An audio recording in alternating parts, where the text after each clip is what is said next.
Im Jahr 2009 hat ein Journalist mit dem Namen Rob Walker ein Experiment gestartet. Er wollte etwas herausfinden, er hatte eine Frage gehabt, die er beantworten wollte. Er hat nämlich etwas festgestellt, das ihn fasziniert hat. Nämlich hat er Folgendes festgestellt: Es gibt keine Kultur, keine Gesellschaft, keine Gruppe von Menschen auf diesem Planet, die keine Geschichte kennt. Sondern überall, jede Kultur, jede Volksgruppe, egal wie entwickelt oder wie wenig entwickelt, hat Geschichten, die erzählt und wieder erzählt werden. Entweder in mündlicher Form, überliefert, am Lagerfeuer weitergeben oder aufgeschrieben zum Vorlesen und zum Weitergeben. Geschichte scheint etwas zu sein, wo Menschen universal auf der ganzen Welt, egal zu welchem Hintergrund, von Anfang Geschichte schon fasziniert hat. Seit es Menschen gibt, gibt es Geschichten. Und als er das beobachtet hat, hat er sich folgende Frage gestellt: Gibt es eine Möglichkeit, wie du kannst den Einfluss oder die Kraft von Geschichten mit einem Experiment nachweisen? Dass man das kann irgendwie beweisen, wie viel Einfluss eine Geschichte hat. Und er hat sich folgendes Experiment überlegt. Er ist auf eBay gegangen und hat 200 Objekte gekauft auf eBay. Jetzt kein Objekt, das er gekauft hat, war teurer als $1. Also alles billiger als $1. Kann ich sagen, er hat 200 Rammstingers gekauft auf eBay. Kollektiv gezahlt hat er $129 für diese Objekte. Und dann ist er zu renommierten Geschichtsschreiber und Autoren gegangen, 200, und hat 200 Autoren gefragt, ob sie mitmachen in seinem Experiment. 200 haben ja gesagt und der Auftrag, den sie bekommen haben, war, zu einem zufälligen Objekt, das sie dann zugewiesen bekommen haben, eine Geschichte zu schreiben über das Objekt. Und so haben die 200 Autoren angefangen, Geschichten zu schreiben zu diesen Objekten, die sie zugewiesen bekommen haben. Und jetzt hat der Rob die Objekte genommen und hat sie wieder auf eBay getan und hat sie verkauft. Aber das mal in der Beschreibung mit der Geschichte von diesen Autoren dazu. Was denkt ihr, hat das einen Unterschied gemacht? Es hat einen kleinen Unterschied gemacht. Er hat gezahlt $129. Verkauft hat er die Objekte mit der Geschichte dann wieder für $8.000. Also es ist eine Gewinnsteigerung von 6.300%. Einfach weil die Objekte, es ist genau gleiche wie vorher, aber die Objekte haben jetzt eine Geschichte dazu bekommen. Das ist, würde ich sagen, der Geheimtipp Nummer 1 für alle Business Owners oder Leute, die noch eine gute Idee brauchen, wie man könnte, ein Geschäft ankurbeln. Hey, fang einfach an, Geschichten zu erzählen und dein Sale wird aufgehen um 6.300%. Geschichten machen etwas mit uns und Geschichten bewegen Menschen. Und wir glauben, wir sind überzeugt davon, dass wir den besten Autor, den es gibt im Universum, persönlich kennen. Das ist niemand anders als unser himmlischer Vater im Himmel, der seit Anbeginn der Geschichte der Zeit am Geschichte schreiben ist mit uns Menschen. Er ist der beste Autor, er hat immer noch die besten Geschichten auf Lager. Und es gibt Stories, die sind so krass, das kann nur aus den Federn von unserem Gott kommen, der ein Autor ist, wie die Welt vorher und nachher nie mehr gesehen hat und nie mehr wird sehen. Und so haben wir gefunden, wir möchten in der nächsten Predigtserie, die wir jetzt starten, ihr habt vorher schon den Bumper gesehen, gell, um was es geht. Wir möchten euch eine Geschichte erzählen. In den nächsten 8 Predigten in dieser Serie werden wir euch eine Geschichte erzählen von etwas, was Gott in der Vergangenheit schon da hat. Er hat eine geniale Geschichte geschrieben. Wenn man die studiert und sieht und erzählt, kann man nur staunen und muss am Schluss zugeben, so eine Geschichte kann einfach nur unser himmlischer Vater schreiben. Und so möchten wir euch die Geschichte von Ephesus erzählen. Jetzt vielleicht fragst du dich, warum denn oder zu welchem Zweck. Wir machen das nicht einfach, weil Geschichten erzählen etwas Schönes ist und eben schon universell akzeptiert, sondern wir machen das aus einem ganz bestimmten Grund, wieso, dass wir die Geschichte, es gibt einen Grund, wieso wir die Geschichte ausgewählt haben und wieso, dass wir möchten die Geschichte erzählen. Und zwar, musst du wissen, steht im Hebräer 13, Vers 8 folgender Bibelvers. Denn Jesus Christus ist immer derselbe. Gestern, heute und in alle Ewigkeit.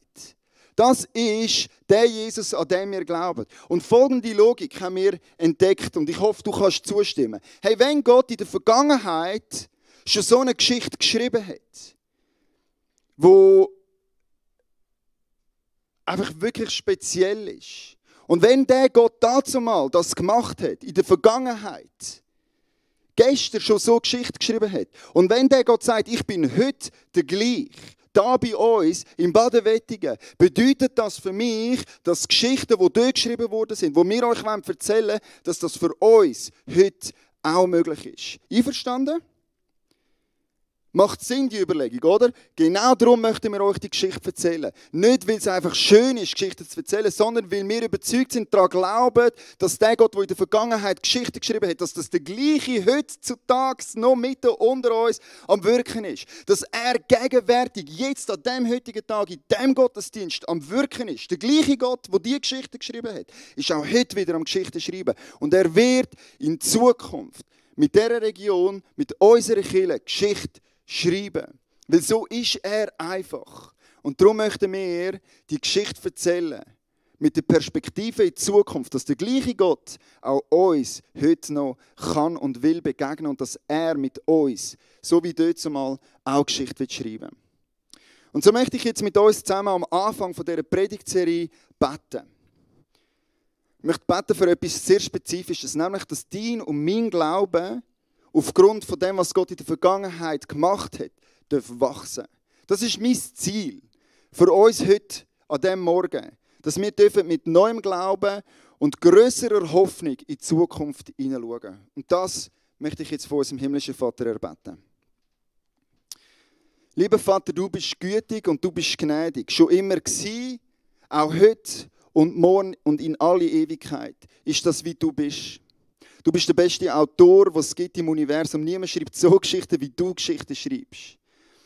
Und ich möchte dich bitten, dass du uns neu begeistern, neu aufzeigen, wie du bist und dass wir begeistert sein von dem, was du in der Vergangenheit gemacht hast. Und das möchte ich ganz speziell bitten von dir, Vater. Du Glauben in uns wecken. Du sagst, du bist der Anfänger und der Vollender vom Glauben. Du schreibst unsere Glaubensgeschichte und ich bitte dich, dass du uns jetzt heute an dem Morgen eine Sicht für die Zukunft gibst, wie du es siehst. Und dass wir neu vertrauen und glauben, dass du nicht fertig bist mit Geschichten schreiben, sondern dass du mit dieser Region und mit dieser Kirche eine Geschichte am Schreiben bist.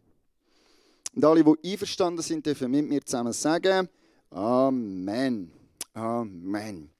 Alright, Akt 1 von unserer Geschichte. Gott hat eine Geschichte geschrieben in Ephesus. Sind ihr bereit? Sehr gut. Dann darf ich euch eine von unseren Hauptcharakteren in dieser Geschichte vorstellen und euch bekannt machen mit diesen Charakteren. Es ist niemand anders als eine ganze Stadt, nämlich die Stadt von Ephesus. Der Ort, wo Gott erwählt hat, um seine Geschichte hineinzuschreiben. Und ich möchte euch heute den Charakter oder die Person von der Stadt Ephesus vorstellen. Und ich tue jetzt schon mal ein bisschen vorgreifen und verraten, als ich das studiert habe, was das für eine Stadt ist, was dort gelaufen ist mir etwas immer wieder aufgefallen. Nämlich, dass die Menschen dazumal irgendwie sehr gleich sind wie die Menschen heutzutage. Ich weiss nicht, ob ihr das dann auch so werdet feststellen, aber mich hat es erstaunt, fasziniert, wie viele Parallelen die Gesellschaft oder die Stadt Ephesus hatte mit uns heutzutage. Es nimmt mich Wunder, ob ihr das auch so werdet feststellen. Zuerst einmal Ephesus. Wer weiß überhaupt, wo Ephesus gelegen ist? Keine rhetorische Frage. Ausrufen. Türkei, richtig. Griechenland gibt einen halben Punkt für Griechenland. Weil Also zuerst mal eine Karte, oder? Man muss immer eine Karte haben, wenn man über einen Ort redet. Dort ist Ephesus, roter Kreis, in heutige Türkei gelegen. Aber Griechenland ist richtig eben auch, weil es ist nicht eine türkische Stadt war, im Sinne von Kultur und Charakter, ist nicht türkisch gewesen, sondern es ist griechisch gewesen. Es ist eine hellenistische Stadt gewesen, römisch-hellenistisch, also unter der Kontrolle vom römischen Reich, aber in der Kultur, in der Art und Weise und im Denken eine griechische Stadt hat eigentlich auch gerade so gut können in Griechenland sein. So, jetzt ein paar Merkmale. Wir haben schon gesagt, das erste war hellenistisches Denken. Es sind sehr opportunistische Leute, die in Ephesus gelebt haben. Sehr pragmatisch denkende Leute. Eine Story hat mich fasziniert, als ich das gelesen habe. Ihr müsst wissen, in Ephesus hat es an einer prominenten Stelle einen Anbetungsort gegeben für eine ägyptische Gottheit, Isis. Also Isis ist dort angebetet worden. Jetzt, was man nicht weiss, oder was man vielleicht nicht weiss, ist, dass die Römer nicht sehr gut zu sprechen waren auf die Ägypter. Aus historischen Gründen, Kleopatra und so, die haben die Ägypter nicht gerne gehabt. Und die Epheser haben gemerkt, ups, da hat der Wind gedreht, die Ägypter sind im Moment nicht so mega hoch im Kurs. Weißt du was? Wir haben eine gute Idee. Wir machen doch Folgendes. Anstatt der Isis-Tempel da stehen an prominenter Stelle, wir brauchen den Ort für etwas Neues. Und wie wäre es, wenn wir würden den Julius Caesar, also den Kaiser von dazumal, also der Adoptivvater vom dazumaligen Kaiser, und wir machen doch jetzt einen Julius Caesar Worship Platz dort und wir den Julius dort anbeten. Ist gut? Alle einverstanden? Easy, kein Problem, machen wir es so. Also Isis-Statue weg da und ersetzt durch eine Julius-Statue. Spielt ja nicht so eine Rolle, welcher Gott genau da angebetet wird. Ich meine, weißt, solange es für dich stimmt, stimmt es für mich, oder? Und absolute Wahrheiten und so, da müssen wir jetzt gar nicht so fest reinzulassen. Solange jeder dazu steht, so was er sagt, kann jeder machen, was er will. Oder wie ist das genau gegangen? Auf jeden Fall, das ist irgendwie so der Charakter von Ephesus. Haben sie da schnell austauscht. Jetzt, du musst wissen, das ist die drittgrößte Stadt im Römischen Reich. Zu der damaligen Zeit die drittgrößte Stadt. Das heisst, in dieser Stadt haben schätzungsweise 250'000 Menschen gelebt. Und es war eine sehr wichtige, prominente Stadt. Es war die Provinzhauptstadt von Asia Minor. Also wenn wir von Asia Minor reden, musst du wissen, das ist heutiges Anatolia-Gebiet. Also es ist nicht ganz Asien in dem Sinn, sondern es ist Kleinregion Asien. Und dort war Ephesus die Hauptstadt. Das hat den Grund gehabt, weil es ist an einer Flussmündung gelegen.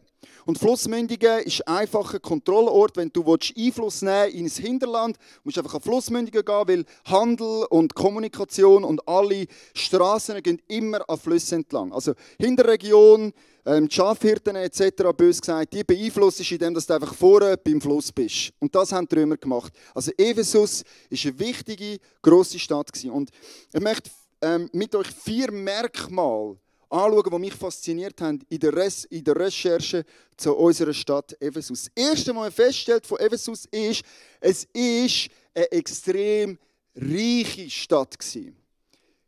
Business was booming in Ephesus. Ich sage dir, da ist was gelaufen. In dieser Stadt hat es extrem viel Marmor gehabt, Prunkbauten und wunderschöne Gebäude. Also die Leute hatten Cash im Überfluss.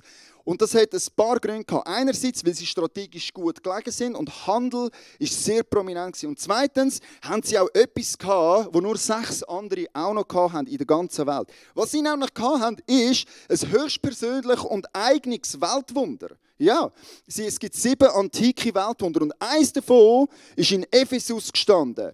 Der Tempel von der Artemis.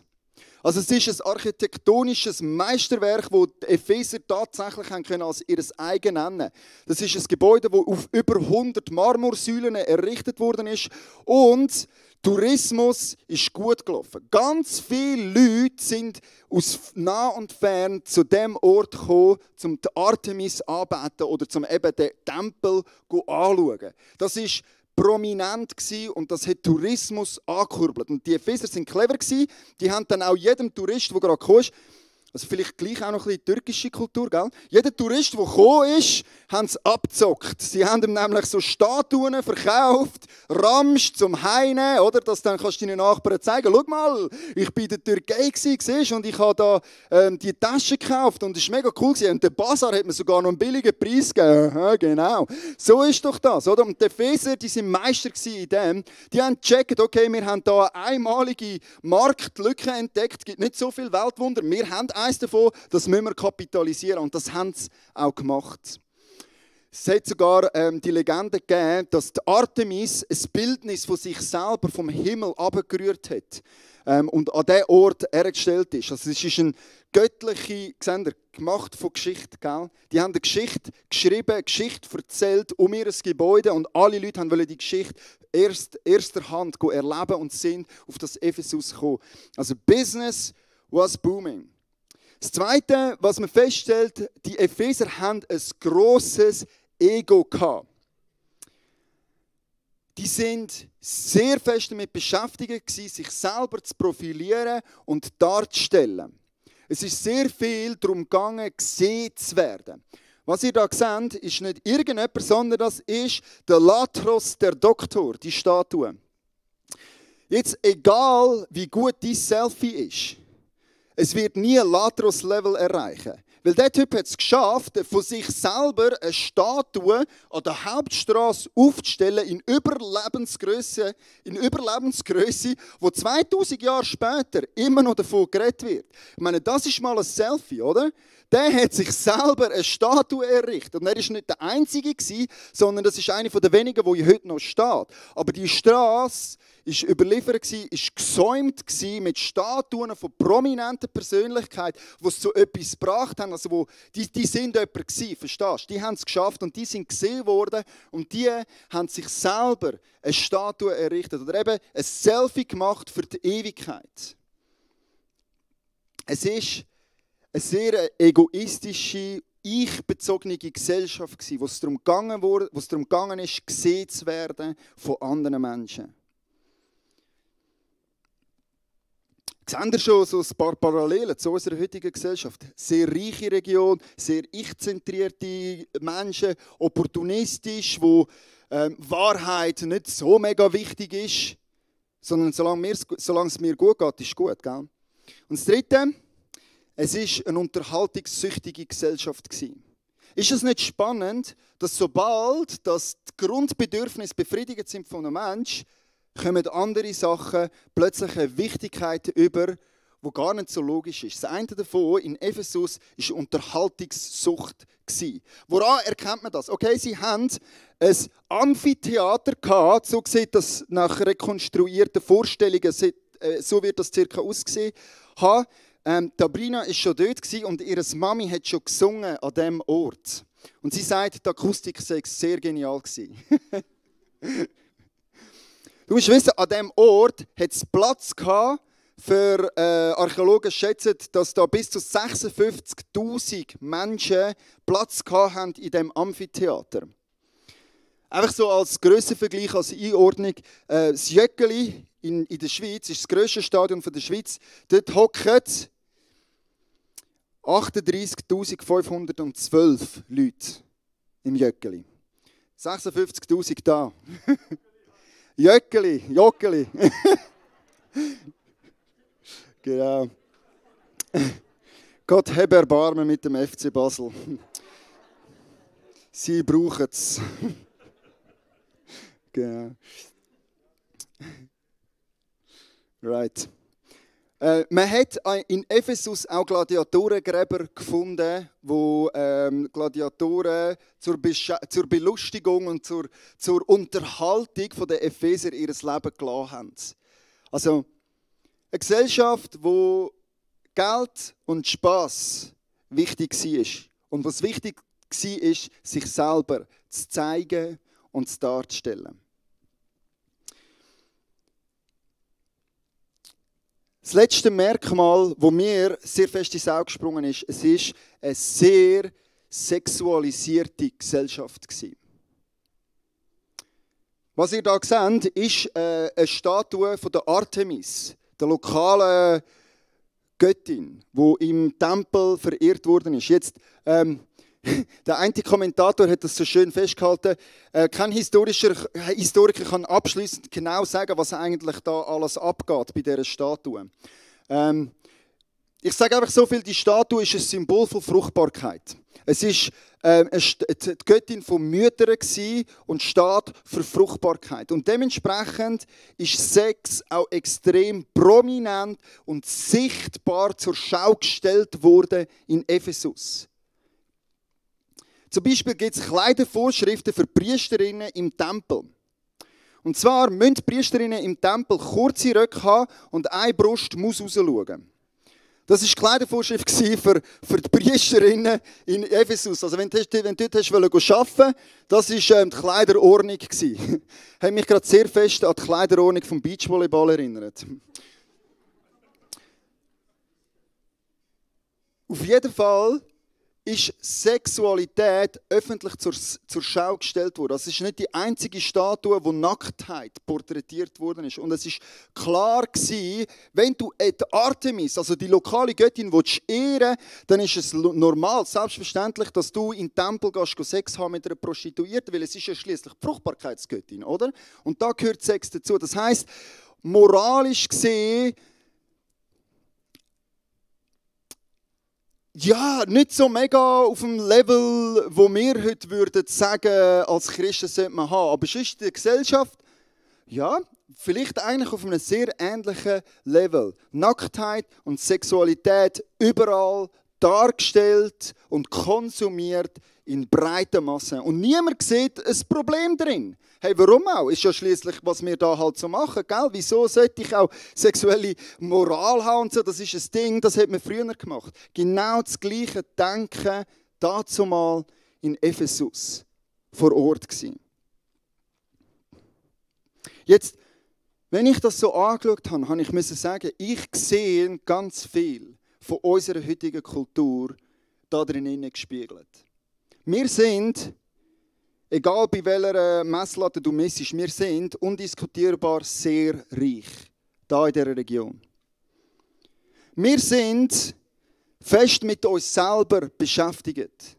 Es ist wichtig, gesehen zu werden. Es ist wichtig, sich selber darzustellen. Statussymbole haben Bedeutung in unserer Kultur. Wir sind unterhaltungssüchtig. Ich meine, wer von euch hat keinen Netflix-Account? Okay.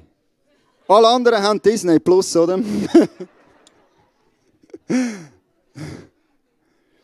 Wir suchen Unterhaltung. Wir wollen entertained werden. Und wir sind eine durch und durch sexualisierte Gesellschaft. Also man kann sagen, ganz viele Parallelen. Und es gibt zwei Perspektiven, wie man das betrachten kann. Erstens könnte man die Perspektive haben, wow, und an so einem Ort, wo so weit weg ist von Gott, das scheint ja antigöttlich zu sein, so wie wir die Bibel lesen und was in der Bibel steht, scheint das komplette Gegenteil zu sein. Wenn du das so liest, hast du das Gefühl, okay, wie kann Gott diesen Ort aussuchen? Versteht ihr? Das ist ein Ort, also ich weiß nicht, was könnte man da dieser Liste noch hinzufügen, die noch mehr Training bringen würde. Es gibt ein paar Sachen, die die Epheser auch noch abgeticket haben. Okkultismus, durchs Dach. Epheser-Schriften war ein Synonym für Magiebücher. Also wenn du von Magiebüchern, Epheser-Schriften, hat jeder gewusst, aha, Epheser-Schriften, das sind Magiebücher. Okkulte Gesellschaft, durch und durch. Und so viele Sachen, wo die Gesellschaft eigentlich davon hätte müssen trennen, von Gott gewählt zu werden und dass er seine Geschichte an so einem Ort geschrieben hat. Oder es gibt eine zweite Perspektive. Und ich habe diese Perspektive sehr gern, weil es gibt mir Hoffnung auch für uns und in unserer Region. Ich glaube, all diese Sachen sind Ausdruck von Hunger. Es beschreibt einen Hunger. Im Prediger 3, Vers 11 steht, für alles auf der Welt hat Gott schon vorher die rechte Zeit bestimmt. In das Herz des Menschen hat er den Wunsch gelegt, nach dem zu fragen, was ewig ist. Aber der Mensch kann Gottes Werke nie voll und ganz begreifen. Und wie tiefgründig, wie wahr ist doch der Vers, wenn es um die menschliche Natur geht. In uns allen scheint irgendwie etwas drin zu sein, wo sich nach mehr sehnt. Wo egal was wir machen und egal wie wir probieren, die Löcher zu stopfen, es ist irgendwie einfach gleich nie genug. Und ich glaube, die Gesellschaft ist eigentlich eine Gesellschaft, die geschrauen hat nach Erfüllung, die genau das verspürt hat. Und hey, die ersten Bedürfnisse sind gedeckt worden. Sicherheit und Nahrung war gegeben. Also was kann es denn noch geben? Okay, vielleicht muss ich mich selber darstellen. Hey, vielleicht, wenn ich die Statue am Strassenrand errichte, auf dass die ganze Stadt versteht, wer ich bin, vielleicht ist dann die Stimme in mir endlich still und schreit nicht mehr nach mehr.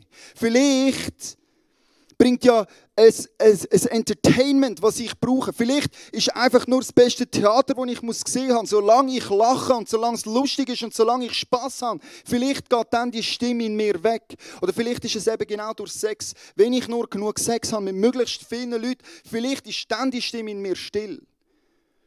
Und ich glaube, es war der Hunger, wo Gott gesehen hat in dieser Gesellschaft in Ephesus. Und ich glaube, das ist der Grund, wieso dass Gott so massiv und so durchdringend wirken hat können in dieser Gesellschaft. Dazu mal. Weil wo dann die Antwort gekommen ist, wo der Gott sich ihnen bekannt gemacht hat, wo eben kann den Hunger stillen, ist das gefragter gewesen als alles andere, was vorher da war. Ist das plötzlich das gewesen, nachdem die ganze Stadt geschrauen hat und sich gesehnt hat, weil sie gemerkt haben, jetzt gibt es etwas, wo das Loch in meiner Seele endlich befriedigt.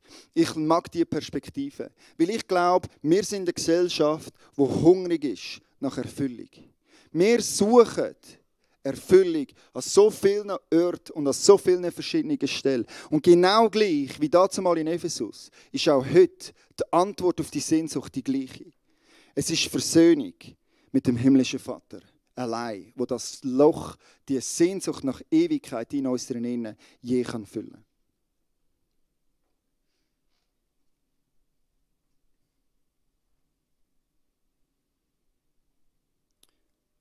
Und so kommen wir wieder zurück zu dem Vers, den wir am Anfang angeschaut haben, im Hebräer 13, Vers 8. Denn Jesus Christus ist immer derselbe, gestern, heute und in alle Ewigkeit. Das ist der Grund, wieso dass ich Hoffnung habe und wieso dass ich glaube, dass Gott in unserer Gesellschaft wieder wird Geschichte schreiben. Weil die Menschen in dieser Region sind genau gleich wie die Menschen dazumal in Ephesus. Sie haben Hunger nach mehr. Und der Paulus beschreibt es folgendermaßen im Philipper 1, Vers 6. Und es ist, als hätte er mir die Worte zum Maul ausgenommen. Das ist eigentlich Copyright Infringement, müsste ich da anmelden. Der Paulus hat das so schön beschrieben, wie er das sagt. Ich bin überzeugt, dass der etwas so Gutes in eurem Leben angefangen hat, dieses Werk auch weiterführen und bis zu jenem großen Tag zum Abschluss bringen wird, an dem Jesus Christus wiederkommt. Auch heute, auch in deinem Leben, auch in meinem Leben, in unserer Region, ist der gleiche Gott, der in Ephesus Geschichte geschrieben hat, am Geschichte schreiben. Er möchte in dein Leben hineinkommen und er möchte Geschichte mit dir zusammen schreiben. Er ist dran. Und er sagt, mein Wunsch ist nichts mehr, als dich zu wählen und mit dir zusammen eine Geschichte zu schreiben. Und weißt du, was bedeutet das? Wenn Gott anfängt, Leben zu verändern. Und was das heisst, wenn Gott anfängt, Geschichte zu schreiben. Dein Wert geht um 6300% auf. Weil er seine Geschichte auf dich tut. Und ein Objekt mit Geschichte hat 6300% mehr Wert. Das ist für dich wahr und das ist wahr für uns hier im Baden-Wettigen. Gott möchte Geschichte schreiben da. Und er wird Geschichte schreiben da. Weil er ist der gleiche. Gestern, heute und in alle Ewigkeit. Und so möchte ich mit uns zusammen jetzt zum Abschluss von dieser Predigt beten für unsere Region. Dass mehr Menschen dürfen verstehen und lernen und merken, dass Hunger am besten gestillt wird vom Autor, der die schönsten und grossartigsten Geschichten schreibt. Timmy, du darfst dich schon mal bereit machen. Ich möchte mit uns zusammen jetzt beten. Lieber Vater, wir legen dir unsere Region her, wir legen dir unser Leben her und wir glauben, dass du der grösste und beste Autor bist, was es je gegeben hat und je wird sein. Und wir stehen jetzt ein, wisst ihr was, vielleicht wäre es angebracht, wenn wir jetzt aufstehen würden. Einfach als Zeichen von der Ernsthaftigkeit, dass wir das meinen, was wir jetzt beten. Dass wir einstehen und nicht einsitzen für unsere Region.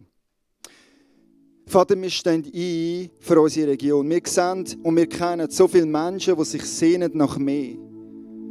Egal, was wir machen und was wir scheinen zu tun, scheint nie das Loch wirklich ganz auszufüllen. Und so möchten wir jetzt einstehen und bitten, Jesus, dass du doch dich zeigst und dass du doch wieder Geschichte schreibst, hier in unserer Region. Dass du Menschen rufst und Menschen die Augen öffnen, für wer du bist und dass es nur du allein bist, der wirklich Hunger stillen und Sehnsucht befriedigen kann. Wir bitten dich, tu es nochmal. Mach's nochmal, lieber Vater. Schreib nochmal Geschichte. Schreib du bei uns Geschichte. Schreib du Geschichte in unserem persönlichen Leben. Und schreib du Geschichte in unserer Region. So wie du es dazu mal gemacht hast, mach's wieder. Du Geschichte schreiben, lieber Vater. Amen. Ich habe es gerade fest auf dem Herz, um euch zu fragen, die Beschreibung, die ich hatte in der Predigt, nach diesen Leuten, die Leere empfinden und etwas suchen. Und wo die Erfüllung irgendwie nicht scheinen finden zu können. Ich möchte einfach in 2, 3 Sätzen kurz erklären, wie diese Leere gefüllt werden kann. Wie das Loch mit Gott ausgefüllt werden kann. Im kurzen Satz. Hast du gewusst, dass du einen liebenden Vater im Himmel hast? Ihr dürft schon gerne noch mal her sitzen. Wir stehen nachher noch mal auf zum Lobpreis. Hast du gewusst, dass es einen liebenden Vater gibt im Himmel? Der uns geschaffen hat. Jeder Einzelne mit einem guten Plan in Gedanken erschaffen hat und Leben eingehaucht hat. Jetzt das Problem ist, dass die Menschen, die Gott geschaffen hat, sich manchmal von Gott abgewendet haben. Respektive jeder Einzelne hat so Momente gehabt, wo sie selber wollen bestimmen und entscheiden. Und dort ist ein Bruch passiert in der Beziehung zwischen Gott und den Menschen. Die Bibel hat einen Namen für diesen Bruch, für die Trennung. Das Wort, das gebraucht wird in der Bibel, um die Trennung zu beschreiben, ist Sünde. Und diese Sünde ist es, die uns trennt von Gott. Das ist der Grund, wieso wir in unserem Leben so eine Sehnsucht haben, die irgendwie manchmal nicht scheint, gefüllt zu werden. Das ist, weil es etwas gibt, das uns trennt von der Quelle von allem Leben. Die Sünde steht im Weg. Und Jesus Christus ist genau wegen dieser Sünde auf unsere Erde gekommen. Hat unter uns das Leben gelebt, das wir alle hätten sollen leben. Er war perfekt, ohne Schuld und ohne Sünde auf seinem Leben je gehabt zu haben. Und dann ist er stellvertretend für all die Trennung, für all das, was schief gelaufen ist, für all das, was uns trennt von Gott und für all den Hunger und die Sehnsucht, die nie gestillt werden kann, außer vom Vater allein, hat er kollektiv die Schuld auf sich genommen und hat die Strafe am Kreuz ertragen. Er ist gestorben am Kreuz. Für dich und für mich. Auf das wir zurück dürfen kommen zum Vater. Und mehr noch, er ist nicht nur gestorben am Kreuz, sondern er ist auferstanden. Er ist aus dem 3. Tag zum Grab rausgestiegen und hat damit gezeigt, dass er jetzt den Sieg errungen hat über all das, was trennt. Er ist Sieger. Er ist Sieger über Sünde und Tod. Über all das, was wir gemacht haben, was uns trennt von Gott. Aber im Grund, wieso dass wir Sehnsucht in unserem Leben haben, die nicht gestillt werden kann, ist Jesus triumphierend aus dem Grab rausgestiegen. Und für dich ist eine Einladung. Du kannst die Vergebung von Jesus annehmen. Und das ist es, was den Hunger kann stillen kann. Und ich möchte fragen, ob es irgendjemand da gibt, der sagt, ja, ich möchte die Vergebung annehmen. Dann komm du auf mich zu nachher. Du kannst auch während dem Lobpreis oder nach dem Gottesdienst, komm auf mich zu und wir können zusammen das Gebet beten, wo den Fehler wieder in die Ordnung tut. Und ich möchte jetzt noch für all die beten, die schon mit Jesus unterwegs sind und trotzdem manchmal Leere empfinden. Ich habe das Gefühl, das sind einige von uns, die Leere empfinden, die Leere in ihrem Leben haben. Und ich möchte jetzt bitten, dass in dieser Zeit, das ist mein Eindruck für die Zeit jetzt, dass ich beten für das, auf das während dieser Zeit die Leere gefüllt werden vom Lobpreis. Und dass du heimgehen mit dem Wissen, dass es Erfüllung für dich gibt. Wir haben auch ein Gebetsteam hinten. Hey, wenn ihr möchtet das in Anspruch nehmen, wenn du das persönlich mit jemandem möchtest noch besprechen, hey, gang hinter. Du darfst auch während dem Lobpreis jetzt aufstehen und hinterlaufen und Gebet in Anspruch nehmen. Und ich möchte jetzt bitten für Menschen in diesem Raum, die Leere im Leben haben. Ja, Jesus Christus, du bist die Antwort auf alle Leere. Du bist der Leere ausfüllt. Du bist wirklich das Teil, wo unser Loch kann richtig füllen, Jesus. Und ich möchte die Menschen herlegen, die jetzt da sind mit dieser Lehre und die sagen, ja, das ist genau ich, der da beschrieben worden ist. Ich bin auf der Suche nach mehr. Und ich bitte dich, Jesus, dass du jetzt in dieser Zeit vom Lobpreis diesen Menschen begegnest. Dass sie dürfen spüren und erfahren, wie du Leere füllst, Jesus. Du unsere Herzen neu füllen mit deiner Gegenwart. Du unsere Sehnsucht stillen, auf dass wir dürfen mit einer Gewissheit von Erfüllung von dir aus dem Saal rauslaufen, Jesus. Amen. Amen. Hey, lass uns wieder einsteigen in die Lobpreiszeit und lass uns einfach Jesus zusammen feiern. Zum Schluss von dem Gottesdienst darf ich euch noch den Segen sprechen. Aber bevor ich das mache, hat sich eigentlich niemand gefragt, was dann genau in Ephesus passiert ist.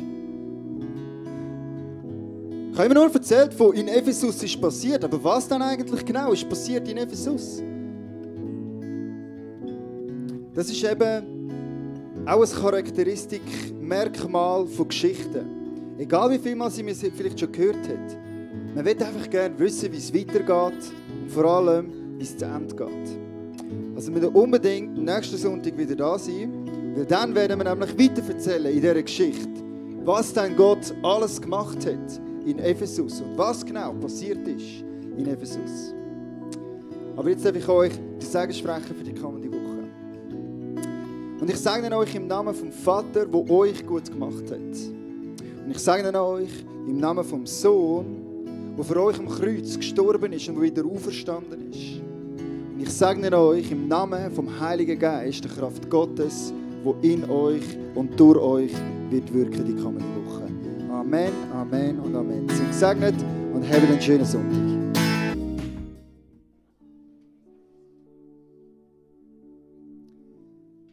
Herzlich willkommen.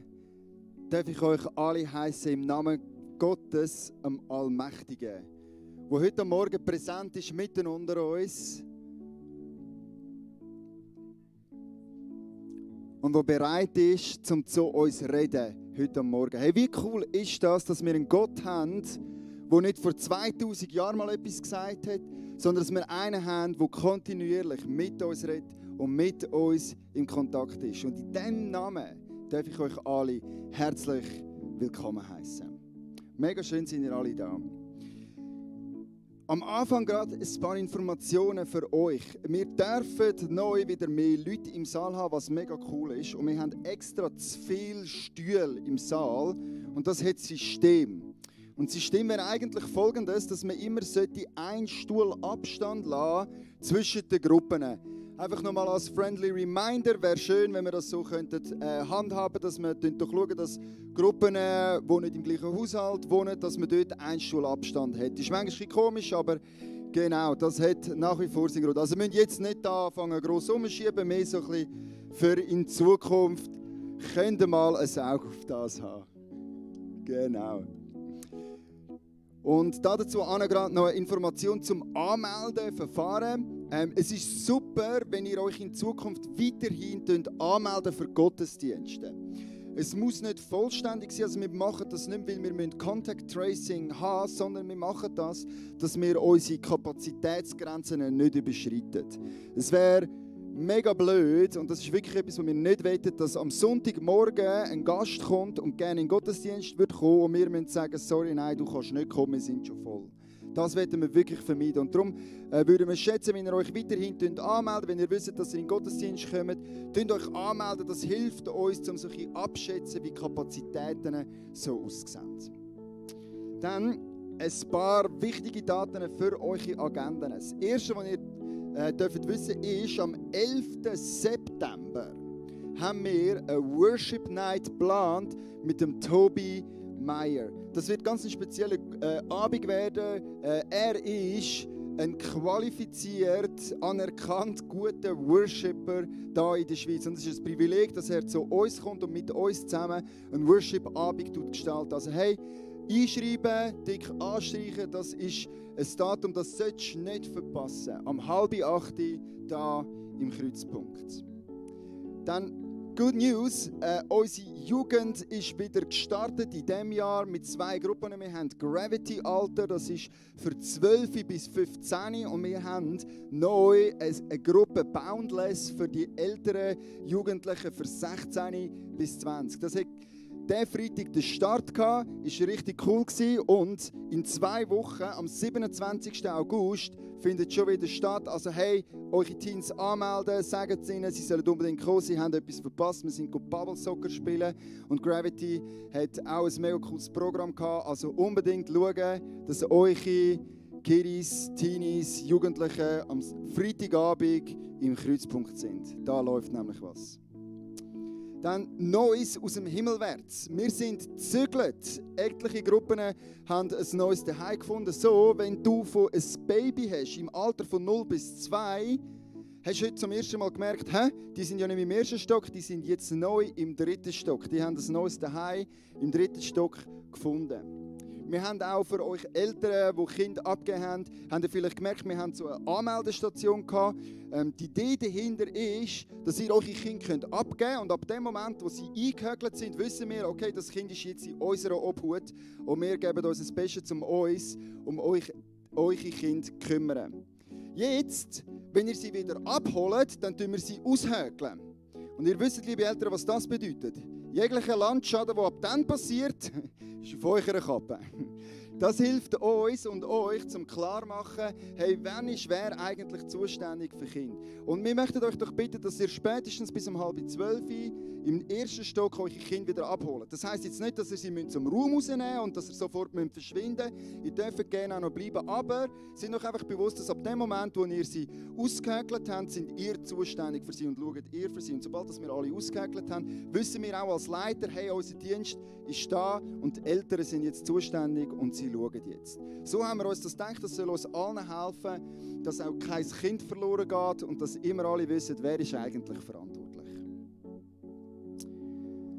Dann noch eine kurze Information zum Livestream. Wir haben ja noch vor der Sommerferien jeden Sonntag einen Livestream gehabt und wir haben gemerkt, wie viel Möglichkeit in diesem Livestream drin war. Ihr habt nämlich das mit euren Bekannten und Verwandten teilt. Und das ist immer wieder beeindruckend und schön gewesen, wie wir gehört haben von Leuten, die da in den Gottesdienst gekommen sind, die gesagt haben, hey, ich habe zuerst 3-4 Mal online geschaut und ich habe einfach gemerkt, da ist Leben und da ist etwas Interessantes und da scheint Leben zu sein. Und jetzt habe ich einfach mal selber schauen. Und es war nicht eine einzelne Geschichte, sondern es ist vermehrt immer wieder passiert und wir haben das so mega schön gefunden. Jetzt, die Livestreams sind auch sehr aufwendig in den technischen Anforderungen und im Personal, das es braucht hat, um die möglich zu machen. Und so haben wir jetzt eine Lösung gefunden, wo beides möglich ist. Dass ihr das weiterhin verschicken könnt, wenn ihr eine Predigt hört, wo ihr sagt, hey, das wäre für meinen Nachbar perfekt gewesen. Dann müsst ihr das hören. Dann werden wir jede Predigt, nur noch Predigt wird immer am 2 am Nachmittag, am Sonntag als Videoblog zur Verfügung stehen. Nicht im Livestream, man kann nicht mehr am Sonntagmorgen daheim bleiben und einfach online zuhören, sondern wir haben jetzt die Predigten neu per Videoblog am 2 am Nachmittag für euch zur Verfügung. Also wenn ihr mal einen Sonntag verpasst, könnt ihr die Predigt nachhören. Wenn ihr merkt, das ist mega gut gewesen und das möchte ich so gerne weiterschicken, könnt ihr das so weiterhin machen. Das ist so, wie wir es gedacht haben, dass wir es machen können in Zukunft. Right.